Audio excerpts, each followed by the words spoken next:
Licenciada, bueno, a ver, el tema del que tenemos que analizar, que tenemos que hablar, que es que, por supuesto, del que van a seguir hablando las autoridades del Estado Nacional y de los gobernadores, es presupuesto 2022. Finalmente, la Cámara de Diputados le rechazó el proyecto del Poder Ejecutivo.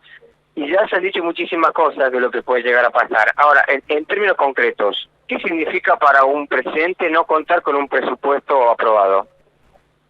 Bueno, básicamente significa no tener la previsibilidad de qué hacer con los recursos que se generen durante el ejercicio 2022. Entonces, al no poder gastar el dinero que se prevé que podría ingresar en 2022, no se los puede asignar a las prioridades que se han establecido. Entonces, al no tener ese instrumento institucional en donde se explicita en qué se va a gastar lo que se recauda y de dónde se va a gastar, parte, digamos, de la recaudación tributaria, entonces el Ejecutivo Nacional se va a ver en la obligación, tiene la alternativa, digamos, y en principio es lo que se está esperando que suceda. Lo que se puede hacer a través de un DNU es utilizar en el año 2022 el presupuesto tal y como se lo utilizó en el año 2021. Es decir, las prioridades de 2021 se van a aplicar al presupuesto, digamos, al año 2022. Ahora, a ver, uno entiende, presupuesto 2021 se aprobó, por ejemplo, proyectando las obras que se iban a hacer este año, no las que se van a hacer el año que viene. Es decir, ahí tiene que haber sobre la marcha alguna corrección. ¿Eso está dentro de las posibilidades del gobierno? ¿Lo puede hacer por decreto, por resoluciones ministeriales? ¿Cómo lo debe plantear? Efectivamente, tal como vos decís, digamos, lo que el presupuesto 2021 establece son las proporciones que se van a dirigir hacia las áreas que se pretende, digamos, incentivar. Entonces, lo que se pretende hacer en el año 2022, aplicando el presupuesto 2021, es mantener esa asignación, es decir, todo el dinero que estaba planificado en 2021 para la obra pública, para la salud y para la educación, etcétera, se va a mantener, ¿sí? Entonces, lo que va a suceder seguramente, y por efecto sobre todo de la inflación, es que en el ejercicio 2022 la recaudación tributaria va a ser superior a la recaudación tributaria de 2021, ¿sí? Entonces, el remanente, digamos, la diferencia entre la recaudación tributaria del 2022 menos la recaudación tributaria del 2021, ese monto es lo que el Estado Nacional va a tener que reasignar, ¿sí? Esa posibilidad de reasignación le da al Estado Nacional una cuota de discrecionalidad. ¿Justamente por qué? Porque no tiene establecido cómo gastar ese remanente. Lo que tiene establecido es cómo gastar lo que se recaudó en 2021, ¿sí? Entonces, sobre ese remanente, el Estado Nacional va a poder reasignarlo de acuerdo a las prioridades que se esté planteando. El instrumento por el cual lo va a poder hacer es claramente por decreto. Entonces, de alguna manera, lo que nosotros estamos analizando respecto del rechazo del proyecto de presupuesto en la Cámara de Diputados es que, en definitiva, la oposición le ha dicho al gobierno no estamos de acuerdo con lo que ustedes están planteando, pero le ha dado también al gobierno con ese rechazo una posibilidad de discrecionalidad en el uso de los fondos públicos, ¿sí? Entonces, hay un problema institucional importante en el rechazo del presupuesto, no solamente porque no vamos a tener previsiones para 2022, sino porque además el gobierno nacional queda con una cuota de discrecionalidad sobre la diferencia entre la recaudación de 2021 y 2022. Claro, que eso ni para oficialismo ni por exposición es el escenario ideal, por supuesto se entiende.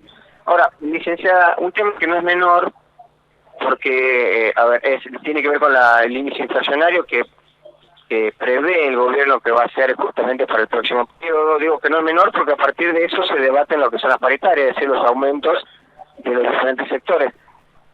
¿Con cuál base se va a partir para la discusión? El 33% que fue rechazado, el 29% inicial del presupuesto 2021, el 45% que se modificó en julio de este año. Creo que ahí va a haber una incertidumbre cuando se sienten en los próximos meses a discutir las paritarias. Efectivamente, esto es un tema crucial porque de alguna manera la paritaria marca la base de la expectativa inflacionaria para el año 2022. Es decir, como vos estás planteando, bueno, hemos quedado muy lejos del 29 inicial. La verdad que hoy pensar en un 33% anual para 2022 realmente suena auspicioso, digamos, pero bueno, también pone muchas dudas. Yo lo que creo es que ahí el número que surja tiene que surgir necesariamente de un consenso entre las tres partes que van a la paritaria, entre el Estado Nacional, las empresas y los trabajadores. Ahí me parece que la variable crucial en la discusión va a ser el anclaje de las expectativas. Es decir, no podemos a principio de año, enero, febrero, marzo, que es en donde se realiza el proceso paritario, no podemos plantear un número de inflación anual que supere ampliamente esos 33 puntos que está proponiendo el gobierno nacional. ¿Por qué? Porque eso ya va a poner la expectativa inflacionaria muy alta y entonces se va a hacer aún más difícil el cumplimiento de ese 33, independientemente de que ese 33 ya el ministro Guzmán tuvo algunas opiniones de que podría estar un poco desfasado, ¿no? Es un cálculo que se lo hizo en el mes de septiembre, en donde las condiciones macroeconómicas eran distintas que las de hoy, ¿no?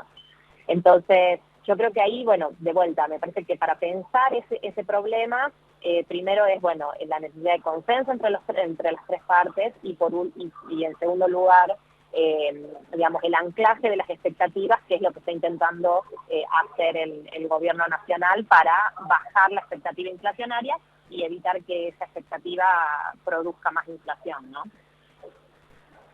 Ahora sí, bueno, complejo todo el panorama, la verdad, licenciada, y sobre todo porque todavía no se ha acordado con el Fondo Monetario Internacional, y uno se imagina ahora cuando Guzmán se siente justamente con los referentes técnicos o con quien tenga que debatir cuál va a ser el acuerdo, lo primero que le van a plantear va a decir, ¿cómo vas a cumplir lo que me estás prometiendo si no tenés presupuesto para el año que viene? A ver, ¿en qué posición nos deja esto en la discusión? Ciertamente es un elemento que ensucia el proceso de negociación con el Fondo Monetario. A continuación, digamos, una vez que terminó el debate en diputados y fue rechazado el proceso, el presupuesto, el ministro con el presidente se reunieron con la titular del FMI.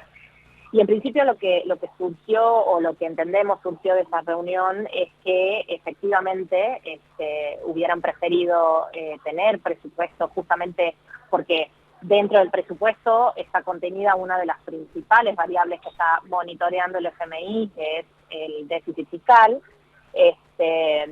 Y entonces, bueno, esto pone ruido en el proceso de negociación, pero en principio el organismo ha manifestado la voluntad de seguir negociando la deuda de 44.000 millones. Entonces, es real, digamos, que hay un cimbronazo institucional importante. No es lo mismo gobernar con presupuesto que sin presupuesto, justamente por la transparencia, por la claridad, por poder eliminar, digamos, la discrecionalidad del gobierno nacional.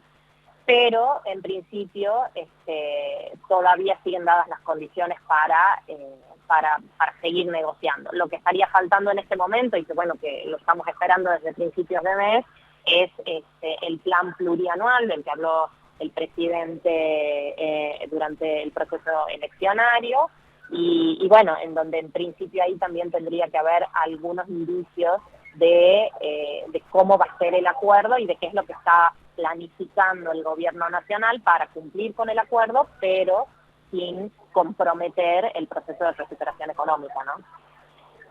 Bien. Bueno, días complejos se nos van a venir seguramente. Licenciada, muchas gracias por tanta claridad y bueno, que tenga felices fiestas. Muchas gracias a ustedes y felices fiestas, feliz Navidad y feliz año para todos.